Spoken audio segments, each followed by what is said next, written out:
नमस्कार, बहुत स्वागत है आपका ओंकार न्यूज में। मैं हूं आपके साथ ज्योति यादव। तो बुलेटिन की शुरुआत करेंगे आज के 4 बड़ी खबरों पे, जो आज हम 4 बड़ी खबरों पे चर्चा करेंगे। पहली खबर है शरद पवार की शरण में आए उद्धव ठाकरे। वहीं दूसरी खबर पे जो चर्चा करेंगे, कुश्ती संघ के अध्यक्ष के खिलाफ लगातार पहलवानों की उनका प्रदर्शन जारी है। और वहीं हम तीसरी खबर पे जो चर्चा करेंगे वो है अतीक की कोठरी में क्या है खून का राज। वहीं हम चौथी खबर पर चर्चा करेंगे जो यूपी बोर्ड के 10वीं का रिजल्ट घोषित हुआ है। तो आज हम ये 4 बड़ी खबरों पर चर्चा करेंगे। पहली खबर है शरद पवार की शरण में आए उद्धव ठाकरे, और वहीं दूसरी खबर पर हम जो चर्चा करेंगे वो है कुश्ती संघ अध्यक्ष के खिलाफ पहलवानों का जो लगातार प्रदर्शन जारी है। वहीं तीसरी खबर पर चर्चा करेंगे कि अतीक की कोठरी में क्या है खून का राज। वहीं चौथी खबर है जो चर्चा करेंगे हम यूपी बोर्ड में के 10वीं का रिजल्ट जो घोषित हुआ है।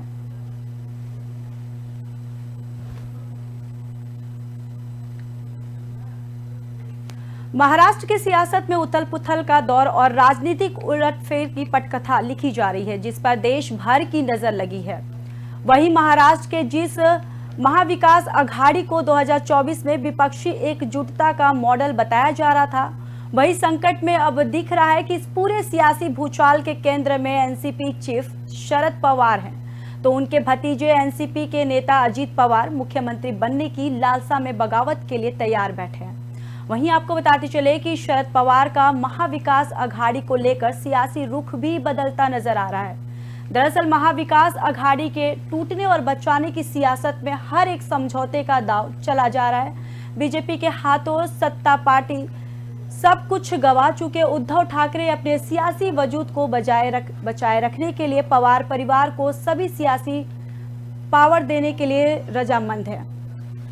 वहीं इस तरह उद्धव ठाकरे अब शरद पवार के सामने संपूर्ण समर्पण के मुद्रा में आ गए हैं। और दरअसल अजीत पवार महाराष्ट्र के मुख्यमंत्री बनने की लालसा को पिछले कई चुनावों से अपने दिल में पाले बैठे हैं और उनकी इसी लालसा को बीजेपी हवा दे रही है।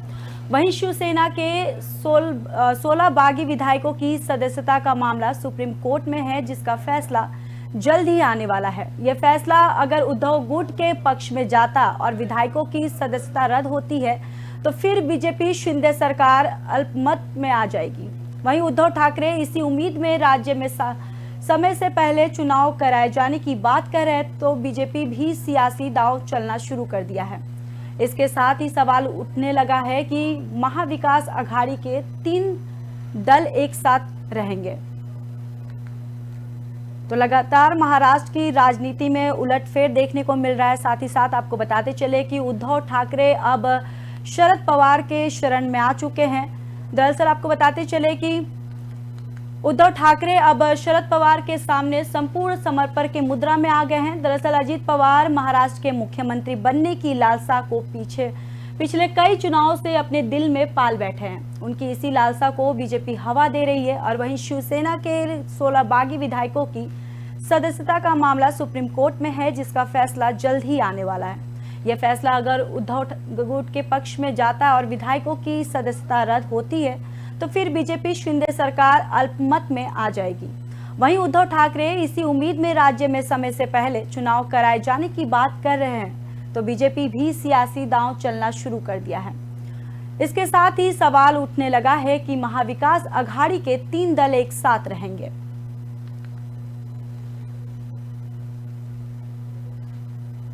तो लगातार महाराष्ट्र की राजनीति में उलटफेर देखने को मिल रहा है। और साथ ही आपको बताते चले कि उद्धव ठाकरे अब शरद पवार के शरणों में आ गए हैं। साथ ही साथ आपको बताते चले कि सियासी वजूद को बचाए रखने के लिए पवार परिवार को सभी सियासी पावर देने के लिए रजामंद है। वहीं इस तरह उद्धव ठाकरे अब शरद पवार के सामने संपूर्ण समर्पण के मुद्रा में आ गए हैं। दरअसल अजीत पवार महाराष्ट्र के मुख्यमंत्री बनने की लालसा को पिछले कई चुनावों से अपने दिल में पाले बैठे हैं। उनकी इसी लालसा को बीजेपी हवा दे रही है।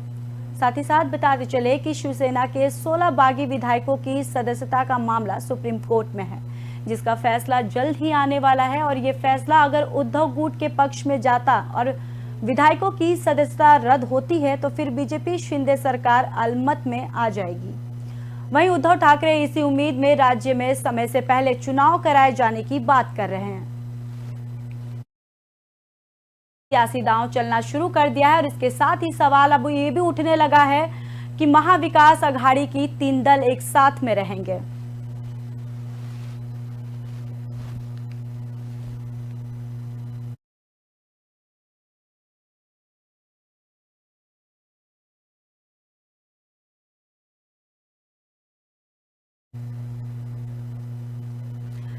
वहीं दिल्ली के जंतर मंतर पर विरोध प्रदर्शन पर बैठी महिला पहलवानों के मामले में सुप्रीम कोर्ट ने दिल्ली पुलिस को नोटिस जारी कर जवाब मांगा है।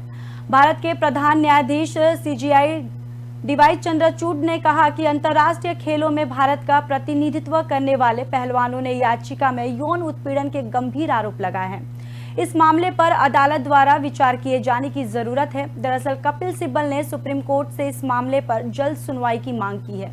वहीं सीजेआई डीवाई चंद्रचूड़ ने इस पर पूछा है कि क्या याचिका है, कौन पक्षकार है और क्या मांग है। सिब्बल ने सुप्रीम कोर्ट को बताया कि 7 महिला पहलवानों ने याचिका दी थी। प्रथम सूचना रिपोर्ट एफआईआर दर्ज नहीं की जा रही है और एफआईआर दर्ज करने की याचिका है। और वहीं सोमवार को प्रदर्शनकारी पहलवानों ने धमकी दी थी कि अगर भारतीय कुश्ती महासंघ के अध्यक्ष बृजभूषण शरण सिंह के खिलाफ प्राथमिकी दर्ज नहीं की गई तो उच्चतम न्यायालय की शरण में जाएंगे।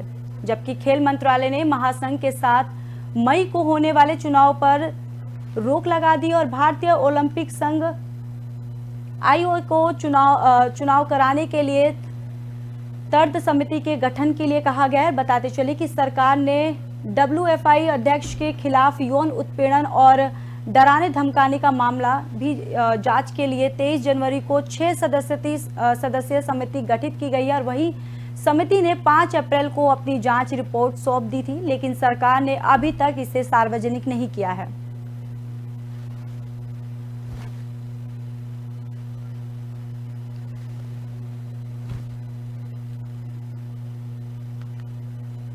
तो इसी खबर पर ज्यादा चर्चा करने के लिए हमारे साथ वरिष्ठ पत्रकार सर्वेश्वर पाठक मौजूद हैं। हेलो सर बहुत बहुत स्वागत है ओंकार न्यूज पर आपका। धन्यवाद। सर मेरा पहला सवाल यही है कि जिस तरीके से देखा जाए कि पहले भी पहलवानों ने अपना प्रदर्शन लगातार जारी रखा था, उसके बाद से केंद्र की तरफ से आश्वासन दिया गया था कि उनकी जो भी मांगे हैं उस पर विचार किया जाएगा, जो भी आरोप लगाए जा रहे हैं उस पर भी कार्रवाई की जाएगी, लेकिन अभी तक कार्रवाई नहीं हुई है। किस तरीके से देखते हैं आप इसको? देखिए, यह सचमुच चिंताजनक बात है कि अगर उनकी बातों में दम है, सचमुच अगर ऐसा हुआ है उनके साथ, तो सरकार का रवैया तो स्पष्ट है कि सरकार अपने देश के जो धरोहर हैं, ये प्लेयर्स, उनके साथ खड़ी है। आज न कल अगर बृजभूषण सिंह ने सेक्सुअल असॉल्ट किया होगा इन खिलाड़ियों पे, तो वो जेल की सलाखों के पीछे होगा। लेकिन जो गति है उस इन्वेस्टिगेशन की या कमेटी की, वो बहुत स्लो है।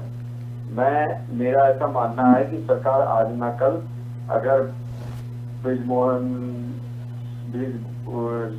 शरण सिंह अगर दोषी है जी, तो कार्रवाई इस पे होगी।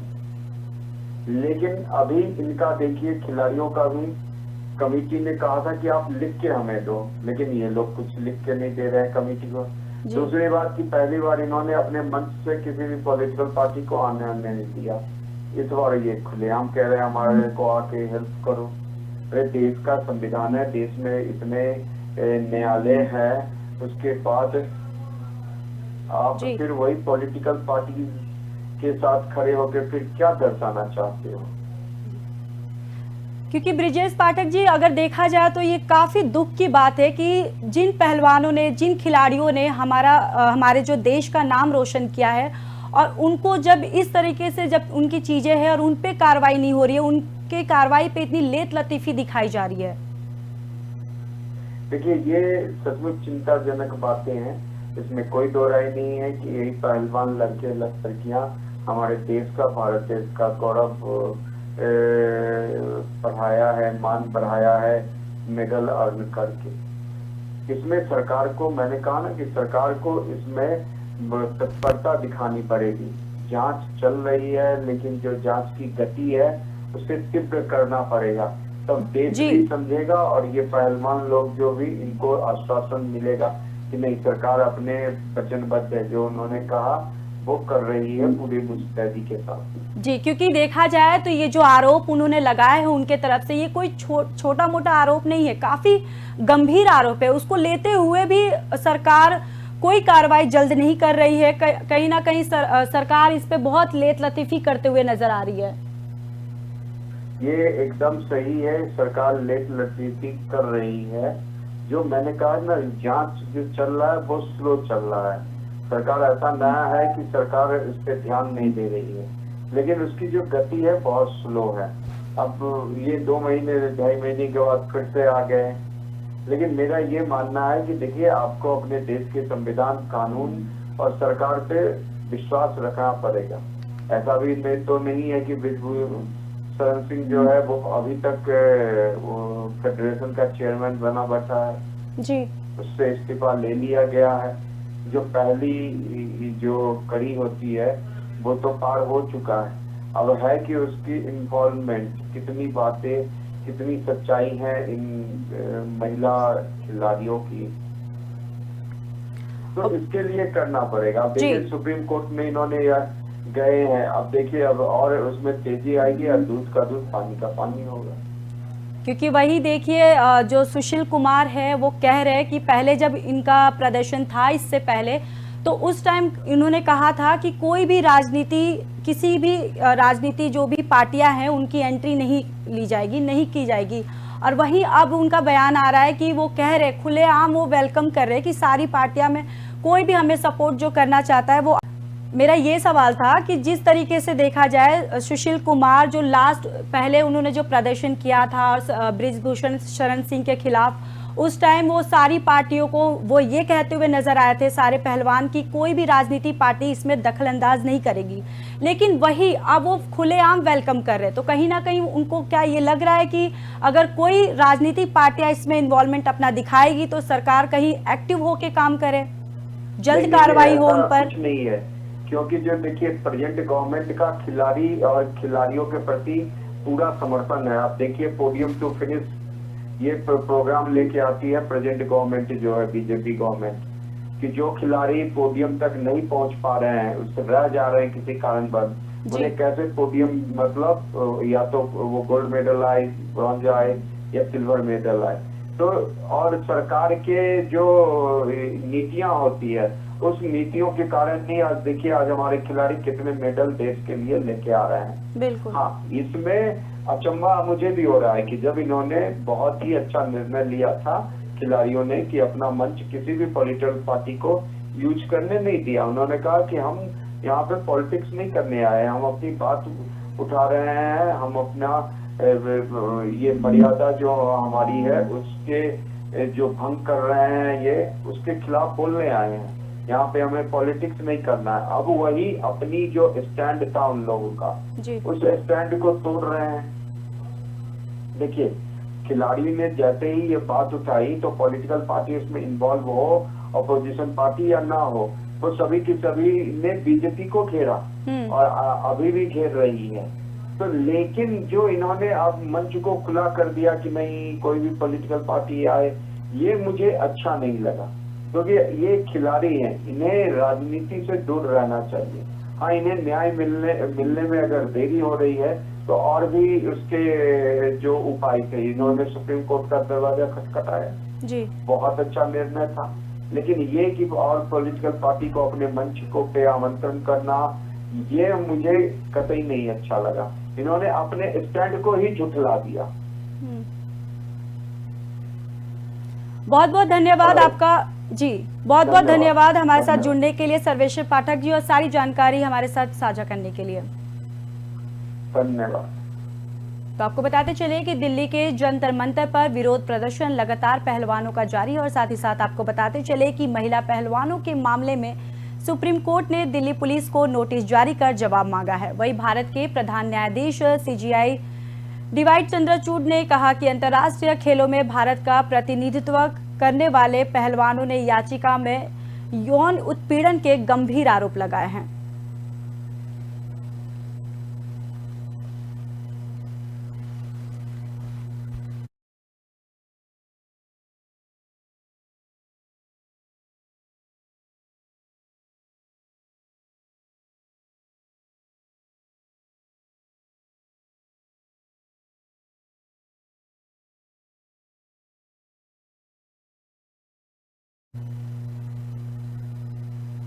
वहीं प्रयागराज में माफिया अतीक अहमद के दफ्तर में फर्श और दीवारों पर लाल रंग के धब्बे मिले हैं, जिसके बाद से हड़कंप मचा हुआ है।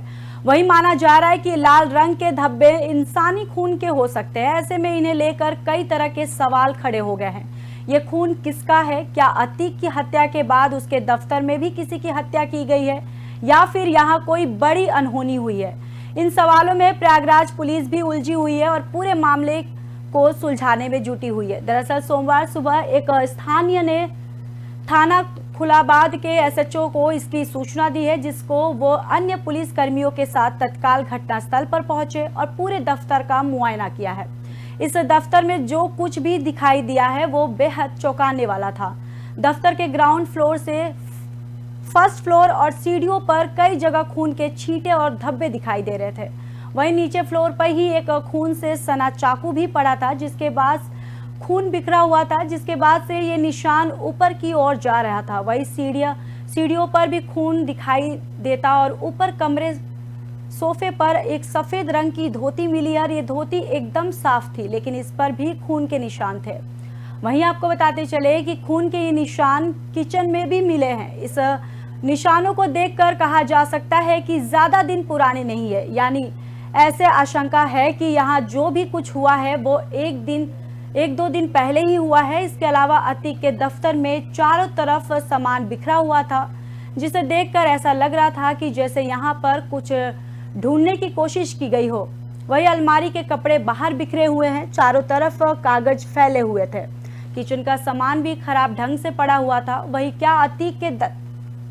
वहीं अतीक के दफ्तर के अंदर किसी की हत्या की गई है या इनके पीछे की कहानी कुछ और है? इसमें सवाल ने प्रयागराज पुलिस की उलझने बढ़ा दी है। वही घटना की खबर मिलते ही एसपी सत्येंद्र प्रसाद तिवारी भी पहुंचे, जिसके बाद फॉरेंसिक टीम ने यहां से सबूत इकट्ठा किए और वही फॉरेंसिक टीम इस बात की जांच कर रही है कि अतीक के दफ्तर में जो लाल रंग के निशान मिले हैं वो इंसानी खून है या फिर किसी जानवर का। वहीं पुलिस के मुताबिक आज फॉरेंसिक की रिपोर्ट आ जाएगी और जिसके बाद ही इस मामले पर तस्वीर और ज्यादा साफ हो सकेगी।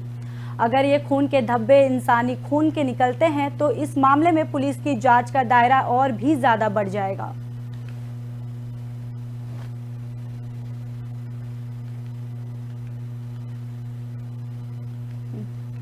तो इसी खबर पर ज्यादा जानकारी के साथ हमारे संवाददाता संजय श्रीवास्तव जुड़ गए हैं।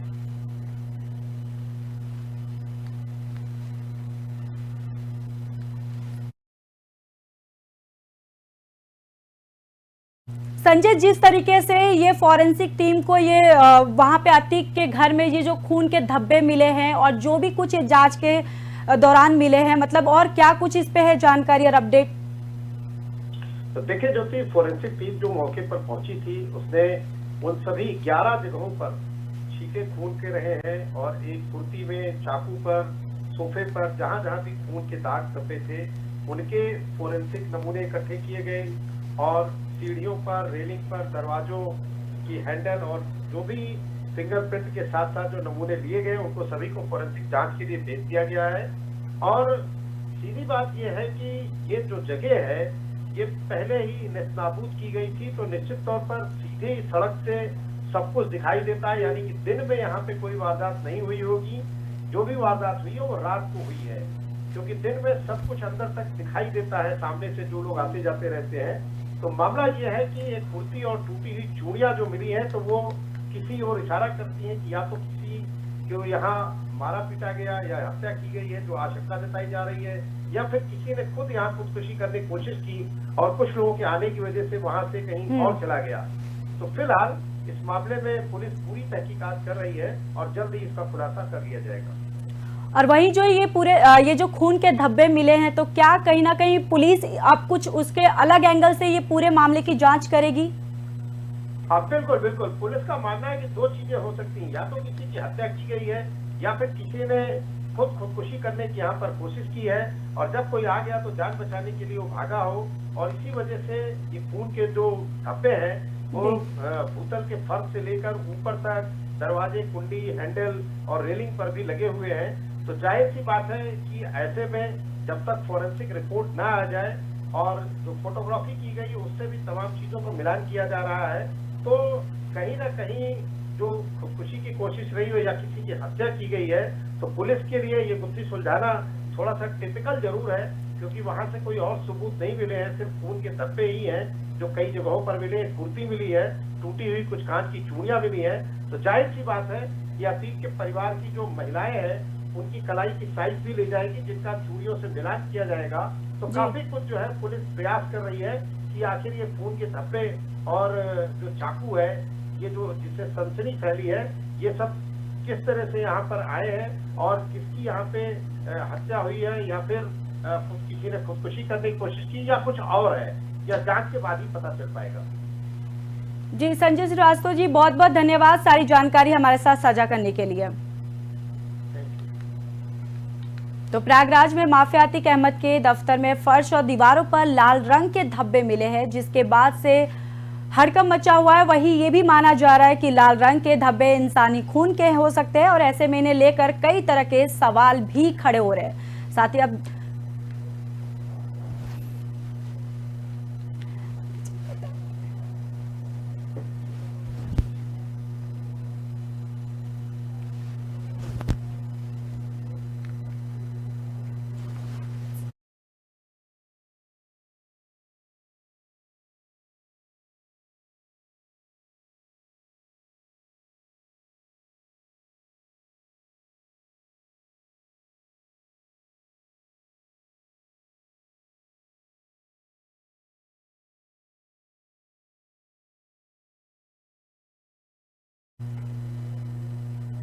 तो वहीं दिल थाम कर बैठे छात्रों के इंतजार की घड़ियां खत्म हो गई है। यूपी बोर्ड ने 10वीं और 12वीं का रिजल्ट जारी कर दिया है।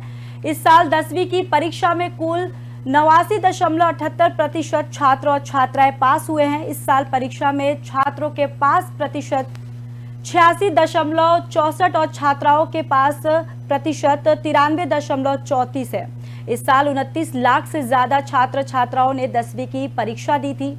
वहीं सीतापुर की छात्रा प्रियांशी सोनी ने यूपी बोर्ड 10वीं की परीक्षा में 600 में 590 अंक लाकर प्रदेश में टॉप किया है। वहीं आप यूपी बोर्ड की आधिकारिक वेबसाइट पर जाकर देख सकते हैं। वहीं इस बार यूपी बोर्ड की परीक्षा में खास बात ये रही कि विभाग में जल्द रिजल्ट घोषित करने का रिकॉर्ड बना दिया है। इसके पीछे सबसे बड़ी वजह समय पर परीक्षा के बाद जल्द ही मूल्यांकन है। बताते चले कि यूपी बोर्ड की 10वीं और 12वीं की परीक्षा 16 फरवरी से शुरू होकर 4 मार्च तक चलेगी। उसके बाद 18 मार्च से उत्तर पुस्तिकाओं के मूल्यांकन का काम शुरू हुआ है। वहीं पहली बार सबसे कम समय में सिर्फ 14 दिन में मूल्यांकन का काम कर लिया गया है। वहीं इस बार सबसे ज्यादा परीक्षाओं को मूल्यांकन के काम से लगाया गया था। प्रदेश भर में 258 मूल्यांकन केंद्रों पर रविवार और अवकाश के दिनों में भी मूल्यांकन का काम हुआ है। इससे रिजल्ट जल्द ही तैयार होने का रास्ता साफ हो गया है। वहीं मूल्यांकन के बाद रिजल्ट की प्रक्रिया के लिए गोपनीयता के साथ ही डेटा फिल्डिंग का काम हुआ है।